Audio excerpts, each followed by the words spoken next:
Hai guys, aku berkesempatan mengikuti kegiatan Youth 2021 dari BPLDH yang dikelola oleh Kementerian Keuangan dan daerah yang aku kunjungi adalah Kalimantan, tepatnya Balikpapan, Kalimantan Timur.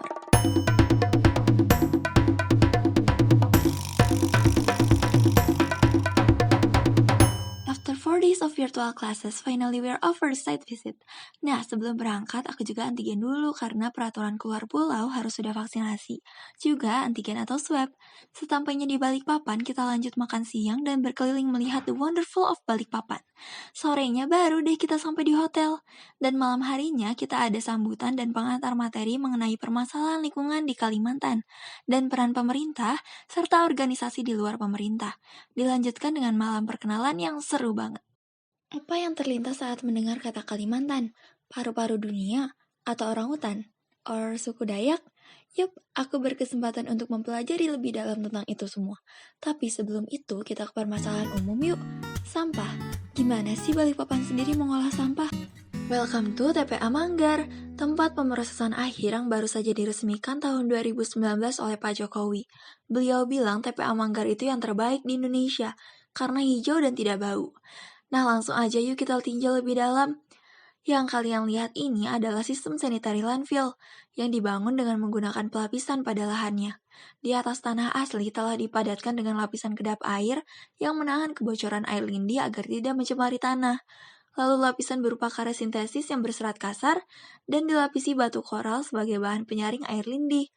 Nah, sampah itu ditumpuk dan diratakan 1-2 meter dan ditimbun lagi dengan tanah. Lalu, di tempat ini, air lindihnya diproses lagi secara biologis oleh tanaman ekor kucing dan secara kimiawi, supaya air lindih itu mencapai standar aman dibuang ke aliran air. Gas metana yang dihasilkan juga dimanfaatkan menjadi listrik dan gas untuk warga sekitar dengan tarif 10.000 per bulannya. Sayangnya, gas ini hanya bisa dialirkan melalui pipa. Jika dipindahkan ke tabung gas, hanya terpakai sedikit karena berubah wujud menjadi cair. Kalian tahu gak sih, untuk 2021 pembiayaan yang dikeluarkan lebih dari 11 miliar per tahun. Maka diharapkan semua masyarakat dapat melakukan pemilahan dan pengurangan sampah dengan memakai barang reusable untuk memperpanjang usia TPA. Kembali ke julukan Kalimantan sebagai paru-paru dunia. Kenapa tuh? Karena hutan di Kalimantan itu luasnya sekitar 40,8 juta hektar. Di Balikpapan, aku mengunjungi mangrove center dan juga hutan Sungai Wain. Hutan merupakan penyerap karbon, yang mana karbon itu jika dilepas akan menyebabkan naiknya suhu bumi atau yang kita kenal dengan global warming. Bukan masalah suhu bumi yang naik, namun kenaikan ini terjadi begitu cepat. Jika tidak ditekan emisinya, maka umur bumi tidak akan lama lagi. By the way, Kalimantan Timur akan mendapatkan hak setelah syarat efektivitas kesepakatan pembayaran pengurangan emisi atau ERPA-nya terpenuhi.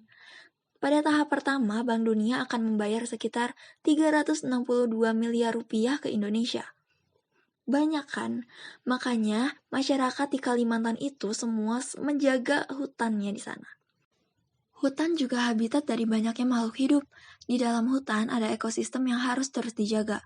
Penyebab kepunahan hewan juga tak lain dan tak bukan adalah hilangnya habitat mereka akibat alih fungsi lahan dan kebakaran hutan. Kian maraknya pembalakan liar di kawasan ini. Operasi penyelamatan sempat terkendala lantaran cuaca buruk dan medan yang cukup sulit, namun petugas berhasil evakuasi 11 orang utan. Hutan bakau merupakan habitat dari kepiting yang dapat menjadi pendapatan warga sekitar.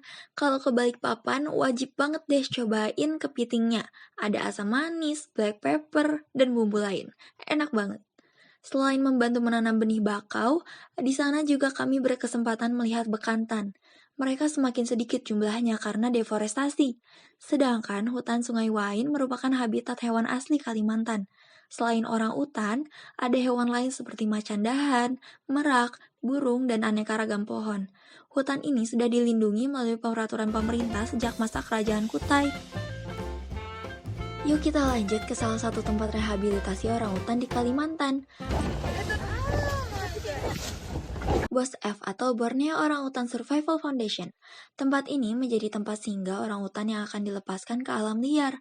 Yang masih muda dan harus diajarkan hidup di alam, ada juga yang sudah tidak bisa dilepaskan ke alam liar. Salah satunya bujang, karena umur dan perilakunya sudah mirip manusia. Orang-utan yang ada di Bos F diselamatkan karena dipelihara warga, ataupun kecelakaan dan ancaman lain yang terjadi. Kalian juga bisa kepoin website Bos F untuk mengetahui kisah lain orang-utan. Bisa banget untuk donasi serta adopsi orang-utan di yayasan ini. Kenapa sih kita harus menjaga orang-utan? Orang-utan adalah salah satu kera besar di dunia, dan adanya cuma di Indonesia, gak ada di tempat lain. Selain itu, DNA-nya yang 97% mirip manusia, membuat mereka mudah tertular penyakit dari manusia. Karena itulah keamanan kesehatan di Bos F juga tinggi. Seperti kita wajib antigen sebelum masuk Bos F, karantina untuk orangutan yang baru bergabung. Do you know that orangutans baby itu selalu digendong kemana-mana sama ibunya selama 8 tahun? Makanya, dalam hidupnya orangutan biasanya hanya memiliki 2 anak saja. Dan benihnya yang dikeluarkan dari feses orangutan lebih cepat tumbuh loh. Makanya kita harus mengembalikan orangutan ke habitatnya. Sebelum ke Bos F, aku sempat menonton beberapa film dokumenter dari National Geographic tentang orangutan. Kalau kalian punya waktu luang, bisa banget langsung nonton ke National Geographic, atau kalian juga bisa cek YouTube-nya Bos F karena mereka tuh rajin banget update keadaan orangutan yang ada di sana. Perjalanan ke Balikpapan menjadi batu loncatanku, tamparanku di mana aku tersadar bahwa kita harus terus fokus pada lingkungan, gak boleh ada jeda sama sekali. Ilmu yang bermanfaat dan unforgettable moment tidak akan kusia-siakan, karena alam sudah disediakan oleh Sang Pencipta bukan untuk dieksploitasi, namun untuk dimanfaatkan sebaik mungkin. Sudah tugas kita sebagai masyarakat yang masih membutuhkan lingkungan, sepatutnya terus menjaga alam ini dan hidup berdampingan.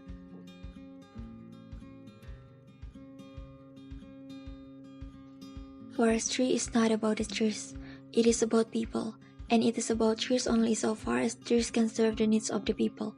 Jack Westoby, 1967. So that's it, kilas balik perjalananku di Balikpapan. Thank you for watching. Muda, peduli lingkungan.